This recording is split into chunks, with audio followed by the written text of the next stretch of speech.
Hello and welcome to Media Rumble. I'm Chris, and in celebration of Rogue One, a Star Wars story being released, I'm going to upload a new video relating to Star Wars every single day from the 10th to the 16th.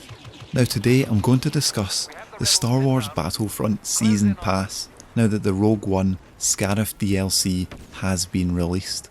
This signals the end of the planned releases, and this means that the Season Pass has now served its purpose. And for me, the Season Pass cost $39.99 at the time, and when I bought it I was extremely hopeful of what could be from these DLCs, and in all honesty it's been a bit hit or miss. Overall, I do believe that these DLCs have added so much to the game. They've added new game modes, new heroes, new weapons and star cards, but to me it's more a matter of what if those things were added to the game in the beginning?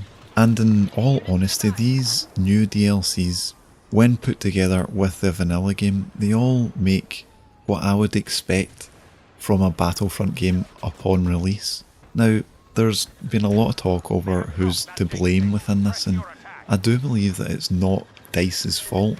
They were pushed into completing a game by a certain window, and I don't think it was finished.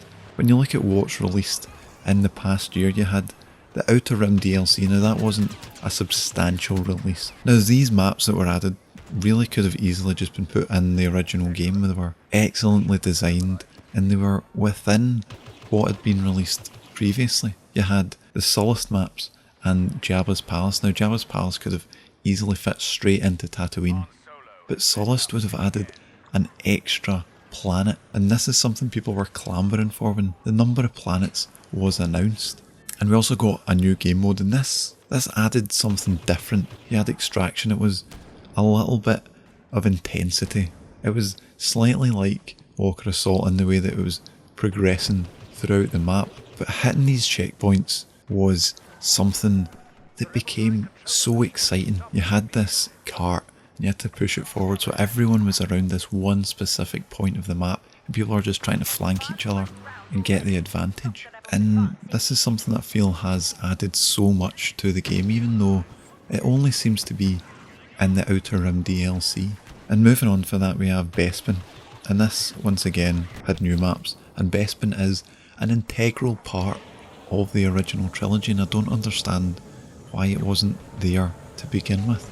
You could have introduced at least 1 or 2 maps on Bespin. You didn't need to go all out with 5. Now the extra 3 could have simply just been in the DLC, and I just believe that DLCs should add to the game rather than just being an afterthought. But I do believe that these DLCs do add a lot to the game, but it's slightly taken away from the fact that the game didn't include things that I thought it should have from the beginning. And one of these things is space battles. Now from the start I was someone who wasn't too bothered by the lack of space battles, but when they were introduced they were definitely missed. It was an extra element to the fighter squadron gameplay. Originally it was just the ground you had to worry about, and it was great to have these in the atmosphere battles because it was so different from the Battlefront we had known previously. Yes, they did have vehicles in Battlefront 1, but they didn't have an all-out battle, and sometimes it felt like this didn't have an all-out battle on the planet as well, because a lot of the action was pushed into the sky, but that is to be expected. But the fact is, that was almost like space battles. It was almost identical to what space battles could be, but then space battles did come out with the Death Star DLC now, but in this new game mode Battle Station, it introduces the space battles excellently for the player. You're able to come in and you've got specific objectives. You have to complete these in order to progress. Now this is something I've seen within Battlefield 1's Operation mode. It's progression throughout different maps. Not only is it a progression throughout one map, you're taking that story onwards. And they've added a game mode like this in most DLCs. You've got Extraction, you've got Battle Station, and you've got Infiltration.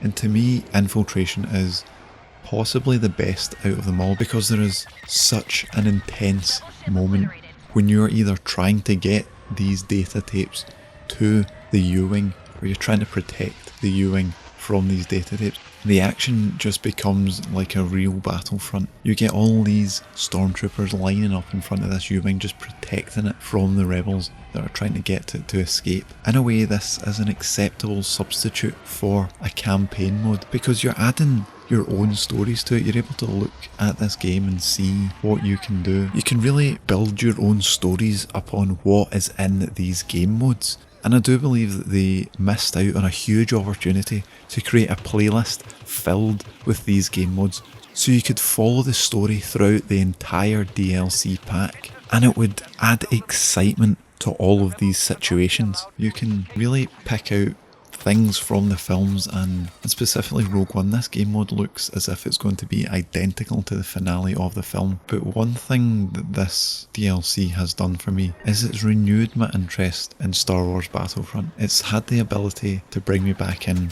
because of Rogue One. I'm able to jump into this world and live the action, and that's something that I believe that Star Wars Battlefront has been trying to do from the beginning. And I can really see where they've been coming from with the DLC releases. At first you had Jakku, and Jakku fit perfectly with the Force Awakens release. Now, it makes sense that this would be released as a DLC. It makes sense because the movies coming out should renew interest in these games. Now, the Rogue One, Scarif and Jakku DLCs have definitely brought my interest from the films into the games in a more specific way than the original trilogy ones could. And I believe that EA really messed up by forcing DICE to hit this deadline of The Force Awakens. Now, specifically it was a month before The Force Awakens, but even if it had been after, I'm not sure if it would have impacted sales that much. Now, ultimately, Star Wars Battlefront has been a very difficult journey for me. It's a game that I was so excited for when it was announced. I was keeping up to date with every snippet of detail in order to really understand what was going on with the game, and whenever new things were announced or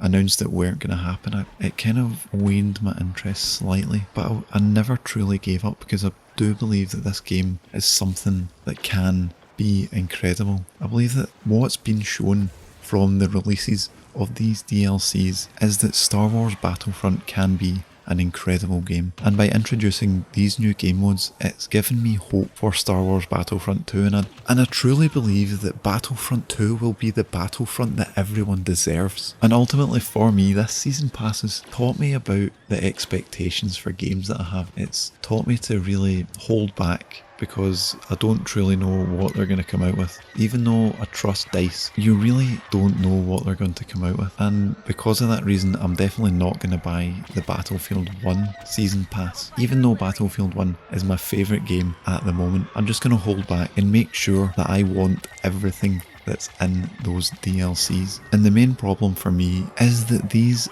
all equal the game, and it's not something that should happen, and I'm heavily disappointed in that. I'm not disappointed in the end result, but I'm disappointed that I had to pay an extra £40 to get this experience. So let me know in the comments down below what you thought of the Star Wars Battlefront Season Pass. Was it a hit for you, or did it completely miss the mark? And I highly recommend subscribing to this channel to get more videos like this, including the next week, where I'm going to be releasing a new video every single day to do with Star Wars in celebration of Rogue One, a Star Wars story. Once again, thanks for watching, and may the Force be with you.